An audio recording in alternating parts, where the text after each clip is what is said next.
요셉을 양떼같이 인도하시는 이스라엘의 목자여 귀를 기울이소서. 그룹 사이에 자정하신 이여 빛을 비추소서.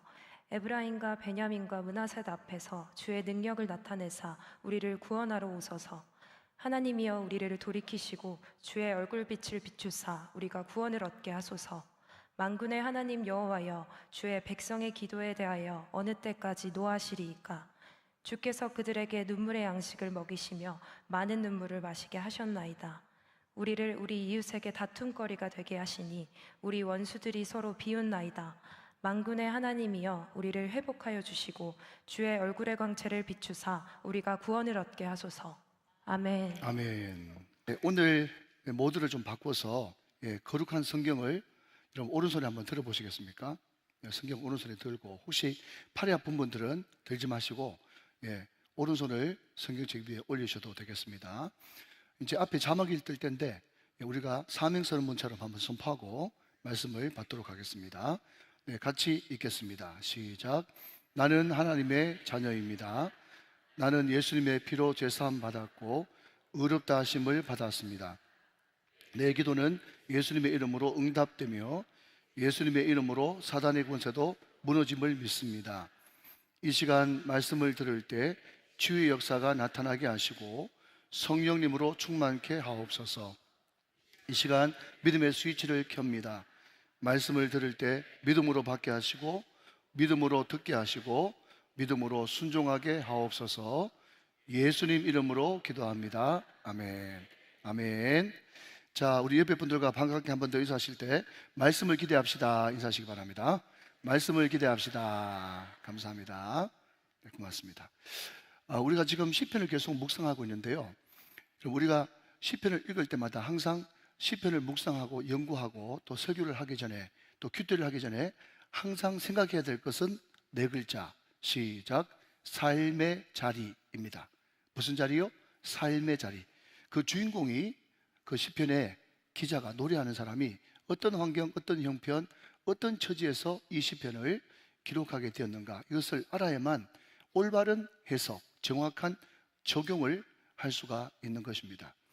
자, 여러분, 오늘 시편 80편은요 3절, 7절, 19절이 계속 반복되어지는 후렴구가 되어지는데 핵심 구절이 되어지는데, 먼저 3절 말씀을 한번 보시면 하나님이여 우리를 시작 돌이키시고. 자, 여러분, 첫 번째 단어 돌이키시고 라고 하는 단어를 기억하십시오. 자, 여러분 7절 말씀 한번 보시면 7절 만군의 하나님이여 우리를 시작 회복하여 주시고, 회복해 하소서. 3절은 돌이키게 하소서, 7절은 회복하게 하소서. 이 회복이란 단어를 떠올리시고요. 이제 19절 말씀을 가보겠습니다. 19절 말씀, 앞을 보시면 더 효과적으로 좋을 것 같습니다. 만군의 하나님 여호와여 우리를 돌이켜 주시고 주의 얼굴의 광채를 우리에게 비추소서. 비추소서. 자, 여러분 어떤 단어를 기억하셨습니까? 돌이키소서, 회복해 하소서, 비추소서. 이 세 가지 단어를 우리가 지금 언급을 했습니다. 이것이 지금 시편 기자의 삶의 자리라는 거죠. 자, 여러분 우리 서로 쿵짝 한번 해볼까요? 자, 여러분 항상 성경을 볼 때는 옳게도 보고 거꾸로도 보고 라고 이야기했습니다. 지금 계속 반복되는 것이 돌이키소서, 회복하소서, 비추소서, 그렇게 이야기했어요. 자, 여러분 돌이킨다는 것은 무엇을 의미합니까? 거꾸로 하면 갔으니까 돌아와야 되잖아요. 떠났으니까 다시 돌아와야 되지 않습니까? 그러니까 돌아오소서, 돌이켰소서라고 하는 이 말에 여러분 반대말은 지금 떠났기 때문에 또 멀리 있기 때문에 돌아와야 되는 거예요. 자, 그리고 회복해 하소서라고 하는 이 말은요 무엇 하고 있습니까? 지금 병들고 아프니까 회복이 돼야 되는 거예요. 따라오고 계시죠? 병들고 아프니까 회복돼야 되는 거예요. 자, 여러분 비추소서라고 기도하는 거 보니까 지금 거기가 어두워요, 어두워요? 어둡단 말이죠. 자, 여러분 하나님을 떠났습니다. 병들었습니다. 아픕니다. 그곳이 어둡습니다. 여러분 이것을 다른 말로 바꾸면 최악 내지는 암흑, 위기를 넘어서 위태, 고난, 연단, 아픔, 시련, 이것이 지금 시편 80편의 뭐라고요? 삶의 자리가 되더라라고 하는 것입니다. 여러분, 우리가 지금 읽은 한글 성경에는 없습니다만은 구약의 히브리어 성경을 헬라어 성경으로 이런 번역해 놓은 70인 여기 보면 시편 79편, 시편 80편의 제목이 뭔가 하면 아수르에 관하여 이렇게 되어 있어요. 아수르에 관하여. 자, 여러분, 아수르가 이스라엘과 무슨 상관이 있습니까? 주전 722년에 아수르, 세사기사에서는 아시리아라고 이야기하는데 아시리아에 의해서 북이스라엘이 처참하게 무너지고 망합니다. 그 뒤에 한 130년 정도 가다가 주전 586년에 남유다는 바벨론에게 멸망합니다. 그래서 시편 79편은 남유다가 바벨론에게 멸망하는 그런 시편, 그리고 시편 80편은 북이스라엘이 아수르에게 멸망하는 그런 시편. 그러니까 여러분, 오늘 광복 81주년을 맞이해서 오늘 이 시편을 살펴보는 것은 참으로 의미가 있다 말이죠. 나라가 어떻다고요? 어두워요. 나라가 어떻다고요? 다 하나님을 떠났어요. 나라가 어떻다고요? 이런저런 문제들 때문에 병들고 신음하고 고통하고 있어요. 그렇기 때문에 지금 시편 기자가 울면서 뒤에도 살펴보겠습니다만은 이 시편 기자가 얼마나 많이 울었던지 눈물이 내 밥이고 눈물이 내 물입니다 할 정도로 눈물을 줄줄 흘리는, 마치 예레미야와 같은 그런 마음으로 이 시편을 쓰고 있다는 겁니다. 자, 그렇다면 여러분 한번 대답하셔야 돼요. 나라가 지금 어렵습니다. 힘듭니다. 어둡습니다. 병들었습니다. 고통스럽습니다. 자, 그런데 여러분 대답하십시오. 나라만 그렇습니까? 나라만 그런 게 아니에요. 물론 나라도 그렇죠. 또 울산도 그럴 수 있습니다. 그런데 우리 개인적으로 인생을 조금만 살아보면 우리 인생이 정말 사는 것이 만만치 않구나. 내가 때로는 하나님을 떠납니다. 돌아와야 되겠죠? 내가 지금 병들고 아픕니다. 회복돼야 되겠죠? 내가 지금 너무 심령이 어두워요. 예배를 드리면서도 여러분, 우리 집사님께서 말씀하신 것처럼 말씀이 귀에 들려야 되는데 말씀이 귀에 들리지 않고 여러분 깜깜해요. 어두워요. 지금 그 상태가 지금 시편 기자의 마음 상태라는 겁니다. 그렇기 때문에 오늘 이것은 나라 민족에게만 주는 말씀이 아니라 지금도 병들고 아프고 어둡고 또 하나님을 멀리 떠나 있는 그 사람들에게 꼭 필요한 말씀이 오늘 말씀이라는 거죠. 과연 그렇다면 그럴 때 우리는 어떻게 해야 되겠는가? 그것이 오늘 시편의 대답인 것입니다. 자, 여러분 1절 말씀 같이 한번 보시면, 오늘 본문 1절은 우리가 아프고 병들었을 때, 고난 가운데 있을 때, 암흑과 취약 가운데 있을 때 이렇게 하라고 가르쳐 주고 있습니다. 1절을 같이 보겠습니다. 같이 한번 읽어보실까요? 시작. 요셉을 양떼같이 인도하시는 이스라엘의 목자여, 귀를 기울여서 그룹 사이에 자정하신 이여 빛을 비추소서 그랬습니다. 자, 여러분 요셉을 부르면서 요셉을 저 광야에서부터 지켜주시고 보디발의 집에서부터 지켜주시고 여러 악한 형제들로부터 지켜주신, 인도하신, 보호하신 그분은 이스라엘의 목자라는 거예요. 하나님 요셉을 지켜주셨듯이 우리도 지켜주시옵소서. 나의 목자가 되어 주시옵소서. 이 나라 이 민족의 목자가 되어 주시옵소서. 여호와는 나의 목자시니 내게 부족함이 없으리로다. 여러분 이 짧은 한 구절은요, 모세도 또 야곱도 다윗도 여러분 저도 여기 있는 모든 심령들도 하나님 내가 지금 너무 어둡고 힘든 가운데 있는데 병들고 아픈 가운데 있는데 당신만이 나의 목자가 되어 주셔야 됩니다. 저는 양입니다. 아무것도 할 수 없습니다. 한 치 앞을 내다볼 수 없이 눈도 어둡고 어디로 가야 될지 지식도 없고 또 움직일 수 있는 돈도 없고 아무것도 없습니다. 지금 관계를 끼워줬습니다. 자녀는 애를 먹입니다. 사업은 무너졌습니다. 여러분 이것이 삶의 자리라는 거예요. 나는 지금 뭐라고요? 아무것도 내 힘으로 할 수 없는 나는 뭐라는 겁니까? 양입니다. 양입니다. 나를 지켜주시옵소서. 그렇게 말씀하고 있다라고 하는 거죠. 자, 여러분 제가 성지순례 그리고 몽골이라고 하는 동네에 가보니까 거기에 양이 지천으로 깔려 있는데, 그런데 어떤 양들은 털이 북실북실 무성해요. 그러면서 그 성교사님이 가이드하면서 목사님 지금 저 양이 엄청나게 털이 많지 않습니까? 근데 저 털을 한 번씩 깎아줘야 되는데 털 한 번 깎으면 몇 킬로 나온 줄 아십니까? 물어보는 거예요. 제가 몰라예 그랬죠. 그랬더니 털이 막 한참 무성하게 자라고 때로는 관리를 안 하면요, 몽골 같은 데서 관리를 안 하면 털 무게가 45kg, 45kg.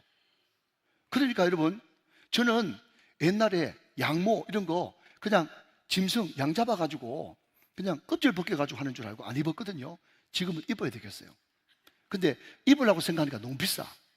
예, 그냥 털을 안 깎아주면 그 무게 때문에 못 이겨서 죽는 거예요, 양들은요. 이런 질문을 하면 안 되는데, 예, 제가 만만하니까 우리 그 김윤아 집사님, 네, 미스 때 몸무게가 몇 킬로 나갔어요? 45kg? 45kg, 네. 이런 질문 하면 안 되는데, 네. 이 45kg가 꿈의 몸무게 아닙니까? 예, 그러니까 여러분, 양이 지금 털이 45kg라는 것은 무슨 의미 있는가 하면, 여러분, 자매 한 명 늘 얻고 다니는 거랑 마찬가지예요. 얼마나 무겁겠어요? 그러니까 양이 털을 제 시간에 안 깎아주면 죽는다니까. 그 양무게 때문에 못 견뎌가지고, 털무게 때문에. 여러분, 그렇기 때문에 여러분, 우리가 정말 여호와는 나의 목자가 돼가지고 우리를 푸른 초장 인도하시는 거 좋고, 잔잔한 시내로 여러분 데려가는 거 좋고 다 좋지만, 푸른 초장 잔잔한 시내 데려가면 뭐합니까? 목자가 없는데. 그러니까 여러분, 양에게 있어서 푸른 초장 잔잔한 시내보다 더 중요한 것은, 양에는 반드시 목자가 필요하단 말이죠. 목자 없으면 죽는단 말이죠. 사랑하는 여러분, 우리가 자꾸 푸른 초장 잔잔한 시내 찾지 말고 하나님이 나의 목자가 되어 주시옵소서 기도할 수 있는 저와 여러분 되시기를 주님의 이름으로 축원합니다. 근데 참 감사한 것은요, 어떤 사람이 이 시편 80편을 주석하기를, 여기에 보면 이제 목자라는 단어가 나오거든요. 그리고 8절 이하에 보면, 집에 가서 한번 읽어보시면요, 거기에 포도나무가 나오거든요. 그런데 너무너무 감사한 것은요, 요한복음에 보니까 요한복음 10장에 나는 선한 목자다 그랬어요. 요한복음 15장 말씀을 보니까 나는 참 포도나무다 그랬어요. 그러니까 지금 시편 80편에 이 시편 기자의 삶의 자리는요, 어둠이고 병이고 고통이고 암흑이고 고난 고통인데, 그 고난 고통의 가장 이런 모든 것의 해결점은 누구라고요? 참 목자 되시고 참 포도나무 되시는 예수님이 답이단 말이죠. 할렐루야. 지금 그렇게 주석을 하고 있는데 정말 잘했다, 그렇게 보여지는 겁니다. 여러분, 양에게는 푸른 초장 잔잔한 시내보다 뭐가 더 필요하다고요? 목자가 더 필요한 겁니다. 그런데 참 감사한 것은, 우리 주님이 직접 뭐라고 이야기하는가 하면, 나는 선한 목자다 그랬어요. 당신이 어떻게 해서 선한 목자인데요? 그랬더니 나는 양을 위해서 목숨을 버린다고 이야기하고 있어요. 그러면서 여러분, 그 유명한 요한복음 10장 10절 말씀에, 내가 온 것은 양으로 생명을 얻게 하고 더 풍성히 얻게 하려 하심이니라 말씀했습니다. 내가 온 것은, 예수님이 온 것은 양으로 우리들로 하여금 생명을 얻게 하고, 생명이 뭡니까? 영생이에요. 천국이에요. 할렐루야. 구원이에요. 영생이에요. 그런데 그 구원은 얻은 것만 해도 감사한데, 구원을 주실 뿐만 아니라 구원 이후에 더 풍성한 삶을 살 수 있도록 주님께서 여러분 구원도 주시고, 구원 그 위에 풍성함도 우리에게 허락하시고. 그러니까 여러분, 예수를 믿는다는 이 자체가 얼마나 감사한 일입니까? 여러분, 예수를 믿는다는 이 자체가 얼마나 은혜이고 얼마나 풍성함이 되겠습니까? 사랑하는 여러분, 지금 당장 푸른 초장 잔잔한 지혜가 여러분 가운데 없다고 할지라도, 하나님이 나의 목자가 되어 주시옵소서, 예수님이 나의 목자가 되어 주시옵소서, 여러분 그 기도를 계속 드릴 수 있고, 예수님이 여러분의 목자가 되어 주시기만 한다면 여러분은 안심해도 되는 거예요. 반드시 하나님께서 지켜주실 줄로 믿습니다. 가장 선하고 아름다운 길로 인도하실 줄로 믿습니다. 여러분, 이 기도를 그렇기 때문에 먼저 드려야 되는 거예요. 기도에 다 순수가 있다는 겁니다. 여러분, 그렇기 때문에 여러분, 저는 이 시편 48편 14절 말씀, 혹시 아파트 문을 고치시고 여러분 컴퓨터를 바꾸시고 비밀번호가 없습니까? 제가 추천드립니다. 4814별, 4814별을 하시기 바랍니다. 시편 48편 14절 말씀, 너무 좋은 말씀. 자, 여러분, 믿음을 가지고 나에게 주신 말씀으로 믿고 선포하며 읽읍시다. 시작. 이 하나님은 영원히 우리 하나님이시니 그가 우리를 죽을 때까지 인도하시리로다. 아멘. 믿으십니까? 하나님은 우리 하나님이시기 때문에 그 하나님은 우리를 죽을 때까지 인도하신다는 거예요. 야, 저런 성경, 여러분, 이게 픽션, 거짓말이라 그래도 여러분 환장할 노릇 아닙니까? 그런데 하나님은 살아계시고 그분 우리를 사랑하시기 때문에 이 말씀은 진실이고 아멘인 것입니다. 자, 그런데 말입니다, 여러분, 오늘 보면 2절에 보니, 자, 2절이 좀 우리가 집중해서 봐야 될 이야기인데, 자, 2절 말씀 한번 보시면 에브라임과 베냐민과 므낫세 앞에서 주의 능력을 나타내사 우리를 구원하러 오소서, 그렇게 이야기하면서 특정 지파, 세 지파가 등장하고 있어요. 자, 에브라임과 므낫세 충분히 이해됩니다. 왜냐하면 1절에 요셉이란 말이 있거든요. 자, 벌써 성경을 좀 아는 사람들은 야, 맞다 그러면서 이 에브라임과 므낫세가 요셉의 아들들이지, 요셉과 관련이 있네, 이렇게 생각하시는 분이 계실 거예요. 참 잘하셨어요. 맞아요. 그런데 여러분, 베냐민이라고 하는 이 지파는요, 유다 지파거든요. 자, 그러나 공통점이 있죠. 베냐민도 요셉과 연관이 있어요, 없어요? 있습니다. 요셉과 무슨 연관이 있어요? 요셉의 친동생이죠. 배다른 동생이 아니라 친동생. 야곱이 사랑했던 라헬에게서 낳았던 자기의 친동생이 베냐민 아닌가요? 그러니까 여러분, 지금 요셉의 목자는 에브라임과 므낫세와 베냐민의 목자도 되어지는 거예요. 자, 그런데 그럼에도 불구하고 여러분, 아들은 아들이지만 동생은 약간 관계가 좀 떨어져요. 그러면 왜 하필이면 에브라임과 므낫세, 베냐민을 한테 묶어놨을까? 제가 공부를 좀 해봤거든요. 그런데 그 답을요, 민수기 2장 18절, 20절, 22절에서 찾았어요. 자, 여러분 한번 보시기 바랍니다. 참고로 민수기 2장은 뭔가 하면 지금 이스라엘 백성들이 광야에서 하나님의 군대가 돼가지고 앞으로 전진을 하는데, 항상 이스라엘 백성들은 여러분 동쪽이 앞이에요. 동쪽이. 여러분 아십니까? 예, 중간에 언약궤를 중심으로 해가지고 동서남북 세 지파씩 12지파가 나눠져 가지고 언약궤 중심으로 쭉 행진하는 게 이스라엘의 행진이거든요. 그런데 맨 앞쪽에는 유다 지파와 두 지파가 여러분 합쳐져 가지고 맨 앞쪽에 동쪽에 쓰고, 그 반대편을 성경에서는 서쪽이라고 이야기하는데, 그 서쪽에 세 지파가 있습니다. 자, 확인합니다. 자, 2장 18절 보시면 앞을 보세요. 서쪽에는 누가? 에브라임의 군대의 진영에 군기가 있을 것이라. 자, 에브라임 기억하십시오. 20절 말씀. 20절. 그 곁에는 누가 있어요? 므낫세 지파가 있어요. 22절 말씀. 자, 또 누가 있어요? 또 베냐민 지파라. 자, 보십시오.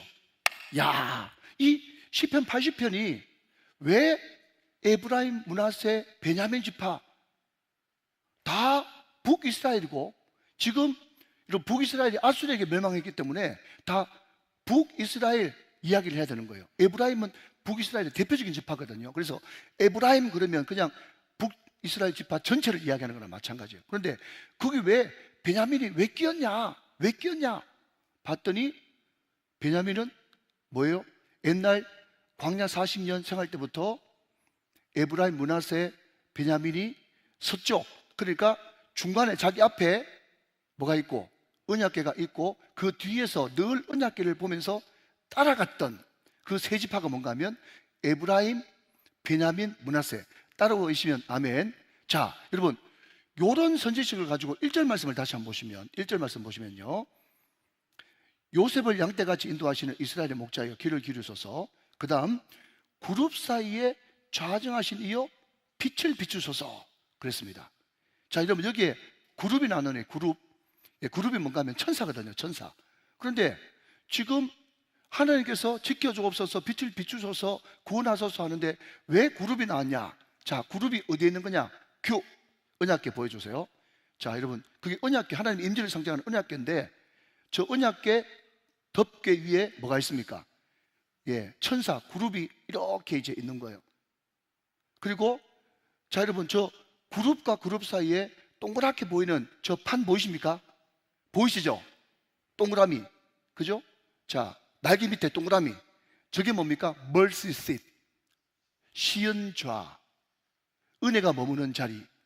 다른 말 하면 속죄소.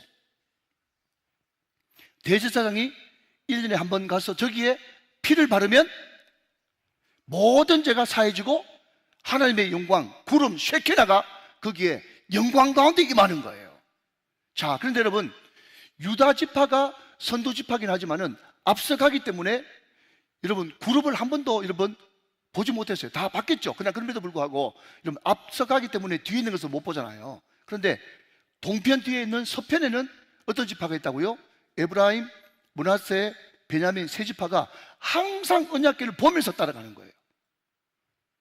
그러니 하나님의 임재를 상징하는 그 언약궤 가운데 영광이 늘 넘쳤던 것처럼 하나님 다시 한 번 더 이 나라 이민족 가운데 비록 어둡습니다.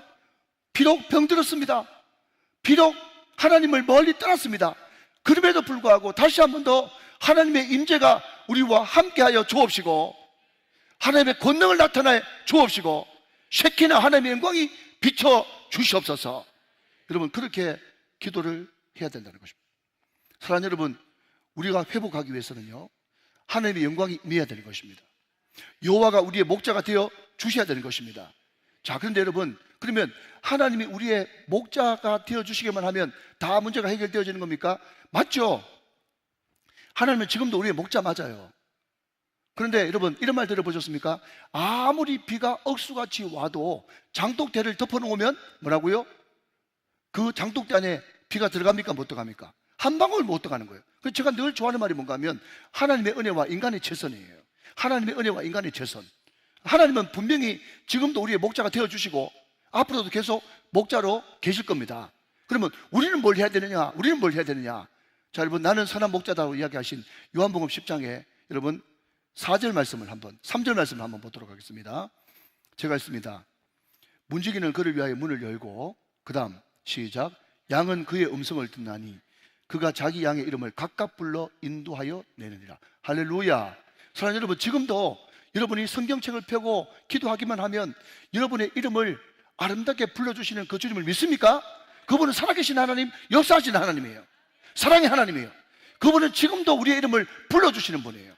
그 우리의 이름을 여러분 우정교회 성도들아 이렇게 불러요? 아니면 각각 불러요? 각각 부른다고 이야기했잖아요. 성경이 각각 불러주시는 그 음성에 여러분 우리는 반응하면 되는 것입니다. 이것이 인간의 최선이에요. 자, 여러분 4절 말씀 또 보시게요. 4절 말씀. 자기 양을 다 내놓은 후에 앞서가면 양들이 그의 음성을 아는 고로 따라오되. 여러분 양은 분명히 여러분 어떤 사람이 아무리 다정하게 불러도 자기 목자 아니면 양은 움직이지 않습니다. 양은 자기 목자 음성을 분명히 알아요. 뚜렷하게 알아요. 그렇기 때문에 양은 그 목자 음성을 들을 수 있어야 되고, 여러분 그 음성을 들은 양은 자기 주인만 따라갑니다. 이게 우리가 해야 될 사명이에요. 자, 마지막 요한복음 10장 27절 말씀 앞을 보시면서 같이 읽겠습니다. 시작. 내 양은 내 음성을 들으며 나는 그들을 알며 그들은 나를 따르느니라. 자, 여러분 잘 보십시오. 띄워놓으시고요. 내 양은, 남의 양 말고 내 양은, 택한 백성은, 내가 그를 위해서 죽은 내 양은 내 음성을 들어야 된다.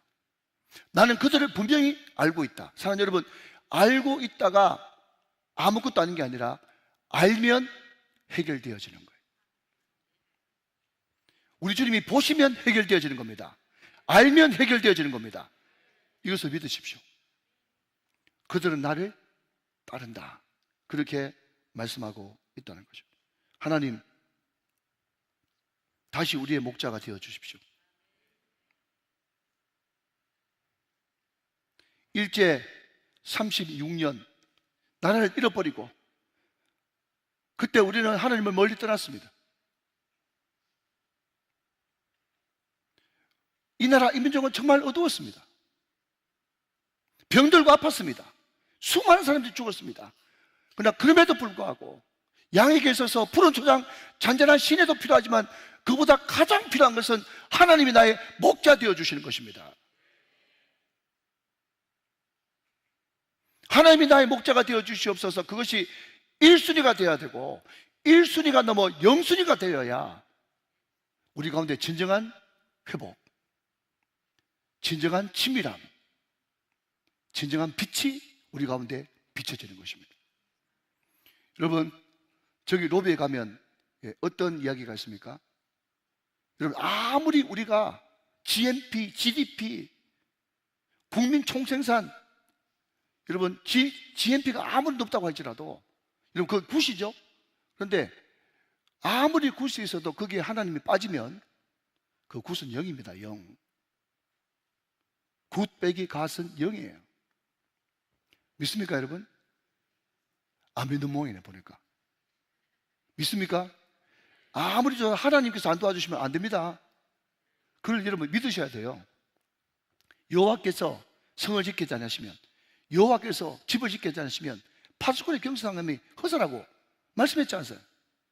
또 한 걸음 더 나가서, 그러나 그럼에도 불구하고 하나님이 있기만 하면, 여러분 세상에 아무 것이 여러분 나를 도와주지 않는다고 할지라도 반드시 하나님은 합력할 선을 이루시는 굿을 만들어내십니다. 여러분 이것을 우리는 믿어야 돼요. 여러분 그렇기 때문에 다시 한번 반복합니다. 10계명 가운데 안식일을 기억하여 거룩히 지키라고 하는 4계명을 중간에 턱 놓고 1계명부터 3계명까지 하나님을 경외하고, 여러분 5계명부터 7계명까지 이웃을 사랑하고, 8계명부터 10계명까지 여러분 물질을 주님의 선한 일을 위해서 마음껏 사용, 하나님은 경외하고 이웃을 사랑하고 물질은 사용할 때 우리는 놀라운 복을 받게 된다는 것입니다. 그런데 이것이 거꾸로 뒤집혀가지고 주일날 여러분 예배의 은혜를 못 받고 그냥 맹수망성하고 있다가 가끔씩 교회 나오고, 여러분 예배가 흐트러지면요 어떻게 되어지느냐, 1계명부터 3계명까지 하나님을 이용해요. 하나님을 이용한다니까요. 그리고 5계명부터 7계명까지 사람들은요 눈치를 살살 보면서 사용합니다. 사용. 진작 여러분 그렇게 살아가지 말려고 하는 그 물질은 살아가는 거예요. 많은 이스라엘 백성들이 왜 지금 무너졌습니까? 하나님을 이용하는 겁니다. 물질을 탐하는 것입니다. 음란하든 우상을 숭배하고 풍요를 쫓아가고, 그랬더니 하나님께서 어떤 역사를 불러일으켜 주시는가 하면, 여러분 읽지 않겠습니다. 제가 설명합니다. 8절부터 11절까지는요 하나님께서 애굽에서 포도나무 이스라엘 백성들을 옮겨 심었을 때 얼마나 잘 자라고 가난해서 정말 젖과 꿀이 흐르는 그런 축복을 받았는지, 저 동쪽으로는 애굽부터 시작해가지고 저 서쪽으로는 지중해까지 이스라엘이 왕성한 은혜를 받았어요. 그때 그 시기가 바로 다윗 시기였습니다.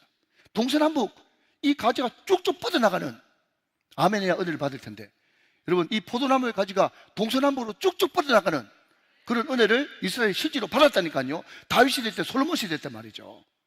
그런데 소득 수준이 2만 불, 3만 불, 여러분 남구에는 5만 불, 6만 불 막 올라가니까 그 물질이, 그 굿이 우상이 되고 그것이 만몬, 신이 돼가지고 그게 붙들려가지고 여러분 물질의 사정을 못 쓰고 살아갈 때 하나님께서 어떤 역사를 일으켜 주는가?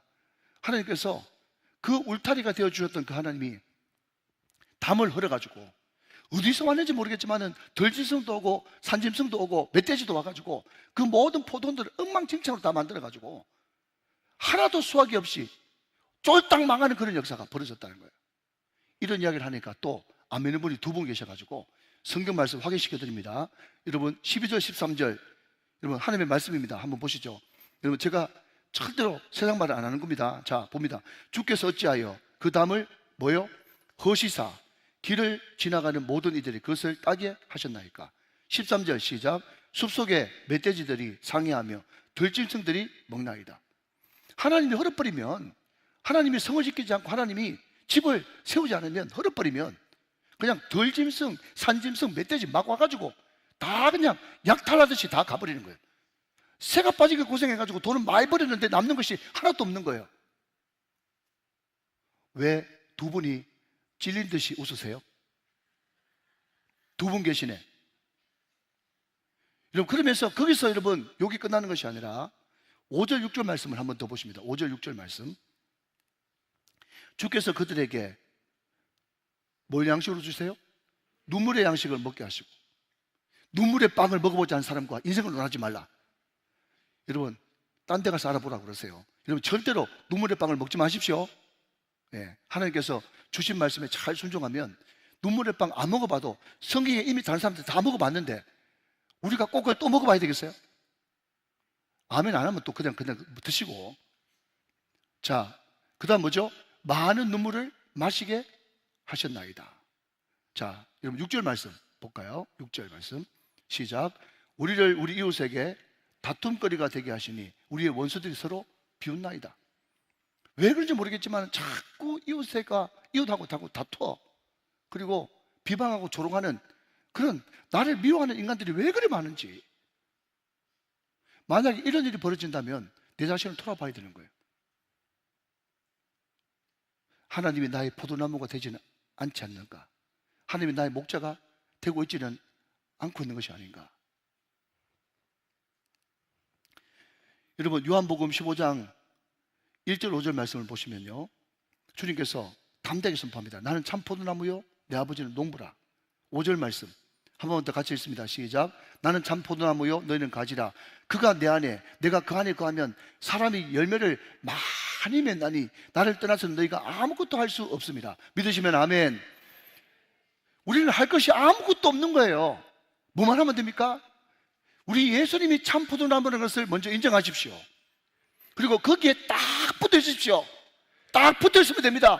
그리고 주님이 내 안에, 내가 주님 안에 있으면 저절로 열매를 많이 맺나니 우리가 주님을 떠나서는 아무것도 할 수 없다는 것을 여러분 선포하시기 바랍니다. 여러분, 이게 하나님께서 주시는 그런 메시지가 되어지는 것입니다. 자, 여러분, 이제 말씀을 마무리 지어가면서 그러면 우리가 어떻게 살아야 될 것인가? 구체적으로 다 알았다면 우리가 어떻게 살아야 될 것인가? 이제 지정의, 그리고 행동하는 것이 필요하지 않겠습니까? 그죠? 자, 그러면 여러분 두 가지를 말씀드립니다. 첫 번째는요, 이제 그의 얼굴을 구하면서 살라라고 하는 것입니다. 여러분, 제가 오늘 시편의 핵심이 3절, 7절, 19절을 말씀드렸죠. 자, 거기 보면 계속해서 반복되는 단어가 3절 말씀 보면 주의 얼굴빛을 비추사, 얼굴이라는 단어가 또 나와요. 7절 보시면 만군의 하나님이 우리를 회복하여 주시고 주의 얼굴의 광채를 비추사, 얼굴이라는 말이 또 나와요. 자, 19절 말씀 보시면 주의 얼굴의 광채를 우리에게 비추소서. 이게 오늘 설교 제목이에요. 계속해서 여러분 얼굴, 주의 얼굴이 나옵니다. 제가 늘 축도를 민수기 6장 가지고 합니다. 그게 민수기 6장 25절 26절을 보니까 뭐라고 얘기합니까? 그의 얼굴을 내게 비춰주시옵소서. 26절 보니까 뭡니까? 그 얼굴을 내게로 향하여 드사 평강 주시고 은혜 주시기를 원합니다. 계속해서 얼굴을 이야기하고 있어요. 이 얼굴이라고 하는 이 단어를 히브리에서는 파님이라고 불러요. 자, 여러분 한번 따라 하시기 바랍니다. 파님, 시작. 파님, 얼굴이에요. 대면이에요. 근데 이 주의 얼굴이 성경에 등장할 때마다 항상 이 얼굴의 뜻은 뭔가 하면 하나님과의 친밀감, 하나님의 임재, 하나님의 영광, 하나님의 은혜, 아멘 할 때까지 해야지. 하나님의 평강, 하나님의 기쁨, 하나님의 행복, 모든 밝은 단어는 다 이 얼굴, 임재, 파님 안에 다 들어가 있어요. 여러분, 저는 이 찬양을 너무너무 좋아하는데, 그래서 우리가 앞에 인내성으로도 하는데, 이 때로는 가사가 늘 마음에 걸리는 것은 나 주님의 기쁨 되기 원하네. 물론 여러분, 저도 이 찬양을 부르면서 너무 은혜 많이 받아가지고 그냥 손들고 자유함을 누리면서 부른 적이 있어요. 그럼에도 불구하고 나 주님의 기쁨 되기 원하네, 이 가사만 보면 뭔가 하나님 앞에 좀 더 해드려야 되는데 못하는 것 같은 그런 안타까움이 묻어있는 그런 안타까움의 찬양처럼 들려요. 근데 여러분, 결론부터 말씀드립니다. 뭔가 자꾸 하려고 하지 마세요. 야, 목사님, 복음입니다. 복음. 이제까지 내가 신앙생활 30년 넘겠지만은 뭐 하지 말라는 이야기는 처음 듣습니다.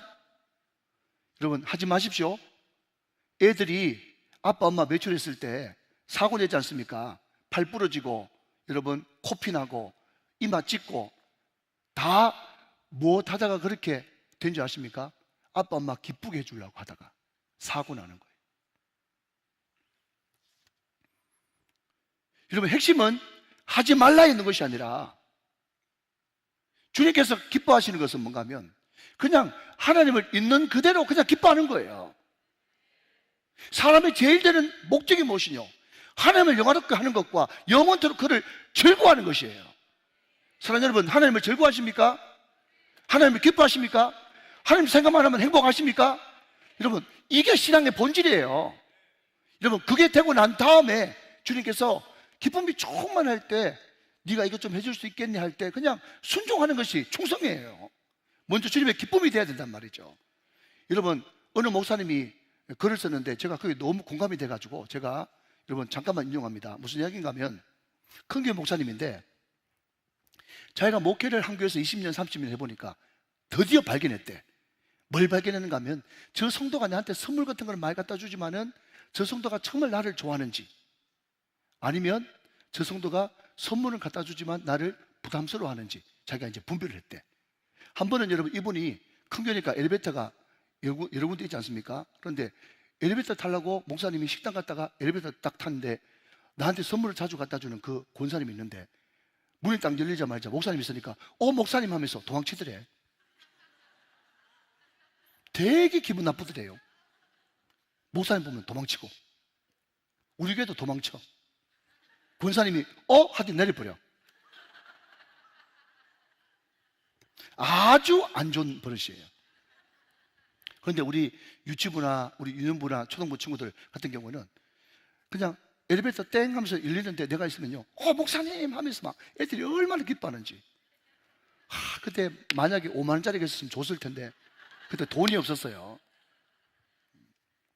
여러분, 하나님을 기뻐하는 것이 우리의 힘이에요. 하나님을 기뻐해야 돼요. 기뻐해야 돼요. 여러분, 어느 순간 예배가 즐겁고 찬양이 즐겁고 기도가 즐겁고 말씀이 너무 보고 싶고, 여러분 이게 은혜 받은 것 아닙니까? 자, 여러분, 제가 금요 기도회 때 만약에 자 우리 하나님을 다 일어나서 찬양합시다 그렇게 이야기하면요, 원래 정상적으로 은혜 받은 사람이 다 모여있다 그러면 와 찬양한다고 예배한다고 와 하면서 앞으로 막 모여들어가지고 이 강단에 막 무너져야 돼. 안 되잖아 그렇게. 이게 하나님을 기뻐하는 사람들의 모습이 돼야 된다는 거예요. 실제로 여러분, 우리가 청년 집회나 그런 데 가보면 그냥 찬양합니다 그러면요 앞으로 막 쏟아져 나와요. 그게 하나님을 기뻐하는 거라고. 자, 마지막으로 우리는 어떻게 살아야 되는가? 자, 여러분 15절 17절 굉장히 중요합니다. 한번 보십시오. 15절 보시면, 자 볼펜 드시고, 주의 오른손으로 심으신 줄기요. 자, 주의 오른손으로 밑줄 한번 그어보세요. 자, 17절 봅니다. 시간이 없어서. 자, 앞을 보세요. 시작. 주의 오른쪽에 있는 자 그랬어요. 이 반복되는데, 이 오른손, 주의 오른손, 오른손으로 심는다. 주의 오른손으로. 자, 여러분, 오른손 계속 오른손이 나오고 있어요. 왜 그럴까 생각했는데, 여러분 1절 2절에 4명의 사람이 등장하거든요. 요셉, 에브라임, 베냐민, 그리고 뭐죠? 므낫세. 자, 문제는요, 이 4사람 중에 오른쪽과 관련 있는 사람은 누굴까요? 오른쪽과 관련된 사람, 베냐민이에요. 베냐민의 이름의 뜻이 오른손의 아들, 이런 뜻이거든. 자기 엄마 라헬은 죽으면서 너무 슬퍼가지고 슬픔의 아들 베노니 그랬더니 그 아버지 야곱이 슬픔의 아들이 뭐냐 하면서 엄마는 베노니 하면서 죽었는데 베냐민, 오른손의 아들로 바꿨어요. 근데 여러분, 베냐민이 12지파 가운데 인구로는요 11번째입니다. 11번째. 그리고 지도를 한번 보시면요, 지도를 보시면 거기에 유다 위에 조그맣게 그냥 빌붙어 있는 게 베냐민이에요. 베냐민. 영토도 좁아요. 인구도 적다니까요. 여러분, 이야기가 무슨 이야기입니까? 우리가 인생 살면서 때로는 베냐민처럼 인구도 작고 돈도 못 벌고 취직도 잘 안 되고 하는 일들마다 실패하고 그럴 수가 있어요. 있다는 거예요. 그럼에도 불구하고 우리가 정말 믿는 사람이라면 어떻게 선포해야 됩니까? 나는 그래도 하나님의 자녀고, 나는 그래도 오른손의 아들이다. 담대하게 선포하는 믿음, 이 믿음 가지고 살아야 된다는 거예요. 믿으시면 아멘 하시기 바랍니다. 자, 여러분 앞을 보시면서 선포하겠습니다. 시작. 하나님이 우리 아버지야. 두 번째, 나는 제사함을 받았어. 세 번째요, 나는 의롭게 되었어. 네 번째는요, 내 기도는 응답될 거야. 다섯 번째는요, 사단은 내 앞에서 한 길로 왔다가 7길로 떠나갈 거야. 여섯 번째, 나는 예수의 이름으로 나음을 받았어. 일곱 번째, 시작. 나는 지금 성령님으로 충만해. 할렐루야. 여러분, 이것이 그냥 목사가 여러분 위로받으라고 립서비스라는 이야기 아니에요. 성경이 이미 십자가 부활로 이루어 놓았다고, 이미 과거에 끝났다고 이야기하고 있어요. 여러분 베냐민처럼 하는 일마다 자꾸 안 되고 위축되고 두렵고 불안하고, 여러분 내 마음이 어둡고 할 때, 여러분 제가 오래전에 우리 교회 어떤 목사님을 강사로 불렀더니 이분은 이렇게 하더라고요. 괜찮아, 괜찮아, 괜찮아, 괜찮아. 하나님이 우리 아버지야. 난 이미 제사함을 받았어. 나는 어렵게 되었어. 내 기도는 응답될 거야. 나는 치유함을 받았어. 사탄이 날 향해 왔더라도 예수 이름으로 기도하면 한 길로 왔다가 7길로 떠나가게 될 거야. 성령으로 나는 충만하게 될 거야. 여러분 이것을 날마다 선포하면서 나갈 때, 여러분 이것이 바로 고난 가운데 우리 예수 믿는 사람이 취해야 될 믿음의 결단인 것입니다. 승리하시기를 주님의 이름으로 축원합니다. 축복합니다. 축원합니다. 말씀 기도 하겠습니다. 시작. 하나님 아버지, 오늘도 귀한 말씀 들려주시니 감사합니다. 오늘 말씀을 듣고 믿음으로 고백합니다. 주님의 나의 목자십니다. 주님은 참 포도나무요 저는 가지입니다. 목자 되신 주님, 오늘도 우리를 인도해 주옵소서. 참 포도나무 되시는 주님, 우리가 주님께 더 붙어 있기를 원합니다. 광복 82주년을 맞아 이 나라 이 민족이 주님을 더 잘 섬기게 도와주옵시고, 주의 얼굴의 광채를 우리에게 더 풍성하게 비추어 주옵소서. 예수님 이름으로 기도합니다. 아멘.